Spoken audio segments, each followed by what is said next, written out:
Welcome to silver spoon heroes kitchen.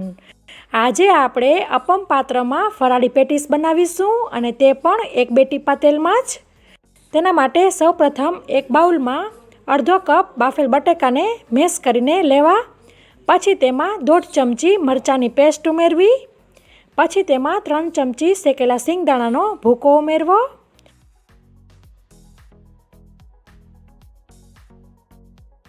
પછી 3 ચમચી કોપરાનું ખમણ ઉમેરવું.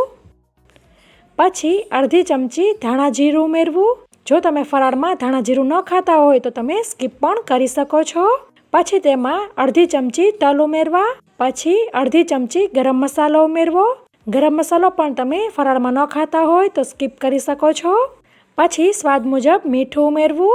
પછી 1 ચમચી જેટલી દળેલી ખાંડ ઉમેરવી અને છેલ્લે થોડી કોથમીર ઉમેરીને બધું બરાબર મિક્સ કરી લેવું.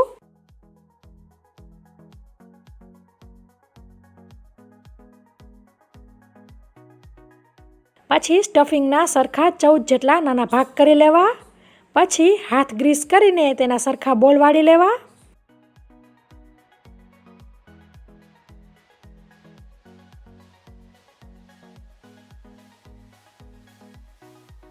પછી બીજા બાઉલમાં 1/2 કપ બાફેલ બટેકાને મેશ કરીને લેવા.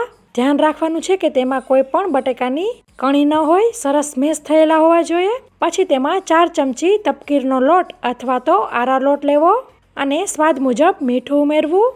પછી 2 ચમચી તેલ ઉમેરીને બધું બરાબર મિક્સ કરી લેવું.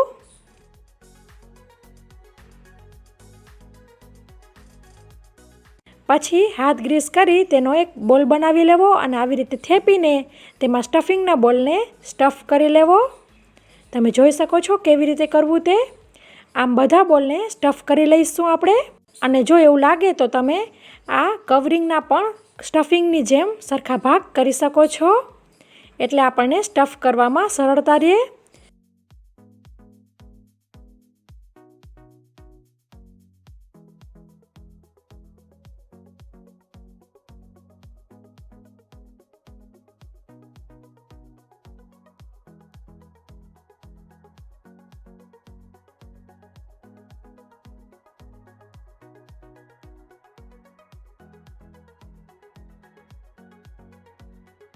તમે જોઈ શકો છો બધા સ્ટફિંગ બોલને આપણે કવરિંગ કરી લીધેલું છે.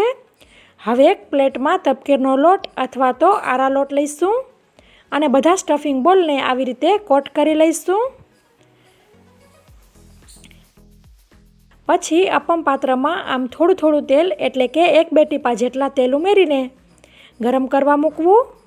સહેજ ગરમ થઈ જાય એટલે બધા બોલને તેમાં મૂકી દેવા અને ગેસની ફ્લેમને સ્લો ટુ મીડિયમ રાખવાની છે.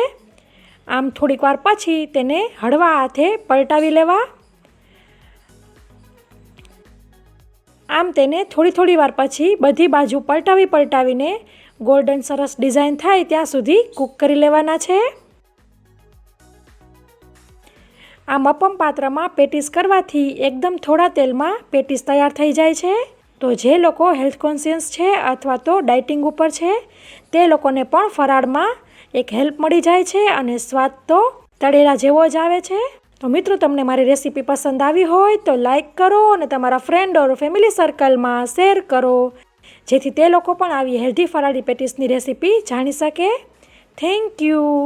આવજો.